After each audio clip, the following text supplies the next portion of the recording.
eventually. Lavanya, you're next up. Okay, I think you answered one of them. Oh, good. I'll skip it then. That was the alt tag. Yeah. How often to change your page title and meta descriptions to help local SEO. Yeah. That was the next one. So I would like to learn a little bit more about your question. You say, how often should I change page titles and descriptions to help local SEO? Why do you think changing them helps your local SEO, and what part of that is helping local SEO? When I say the page title, I guess because if I'm talking about something that's not very big in my area, but somewhere else, but I want to do local. So in order to reach, I guess, clients in my local area, I'd have to cater to what they may ask versus what someone in the other side of the country would ask. Mm-hmm. Mm-hmm. So when would you? I guess the question is, you seem to believe that it's important to change these on a regular basis. I guess to change it if it's not working. Okay, good. So this, I kind of get into this in the on-page keyword research process. And it talks about figuring out if you can find a better keyword for your page. So in the keyword, in the game plan, in the SEO game plan, one of the things is this spreadsheet I'm asking everybody to kind of download and use to keep track of where you are in the process.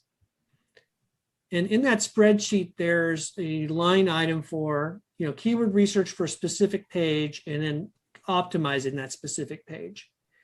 And in that spreadsheet, I recommend you use that to keep track of each page. So you should have keyword research for a specific page, literally for each page of your website that you're optimizing.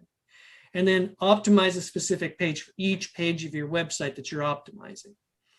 And so then every 2 months, I recommend you go back to the page that you've already optimized and check to see if it's doing well for your phrase. So how I recommend you check it a couple months later is I'll take the URL for the page that's already been published.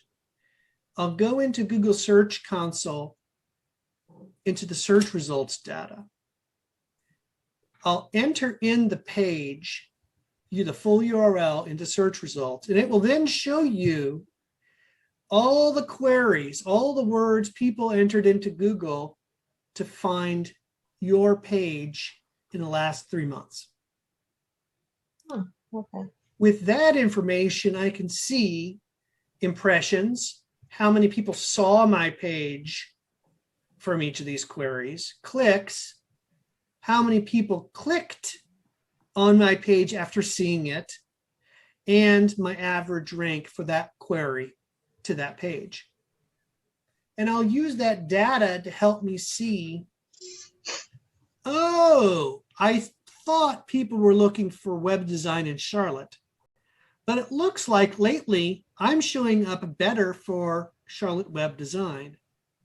I'm going to change the focus of the page to the latter because I'm actually getting clicks for that. And the other one, I wasn't getting clicks yet. Or one of the secrets is, what if you rank 11th position for something?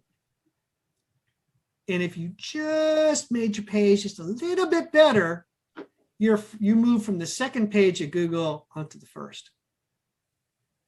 That's really great when you aren't getting clicks yet or aren't getting a lot of impressions. If you can find something that's in the 11th position and it's like go back and re-optimize the page for the 11th, the phrase for which you're ranking number 11, and now you'll pop up to the first page.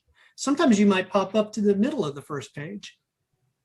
But that's described in the keyword research for a specific page. And I'm assuming you're going to do that 2 months after the first time you optimized a particular page. Okay.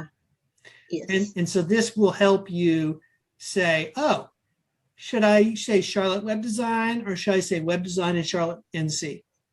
Or should I, for instance, what if you showed up in Huntersville, North Carolina? Mm-hmm. And what if that was a better opportunity? And sometimes, you and I know Huntersville is a suburb of Charlotte, and sometimes people search for Charlotte and they mean Huntersville, and blah blah blah. But if that happens to be one of those opportunities that won't take much effort, that if you just simply change the word to Huntersville rather than Charlotte, and you suddenly start showing up and getting clicks, wow, I'd take that. Right? Yeah. So that process might help you know when and what to change it to. And then because you're using that data, you would end up changing your title tag and your meta description because you have a new keyword to focus on, right? Yeah. And then you would probably go through your content and you'd make sure you mention Huntersville or a client in Huntersville you helped, or whatever. You'd add content to your page so then now it's more relevant to Huntersville, because you realize, oh, there's a better opportunity to rank in Huntersville than there is to rank in Charlotte. Okay. So Thank take you. a look at those processes and offer your critique and how I can make those more clear if those help you. All right. Thank you.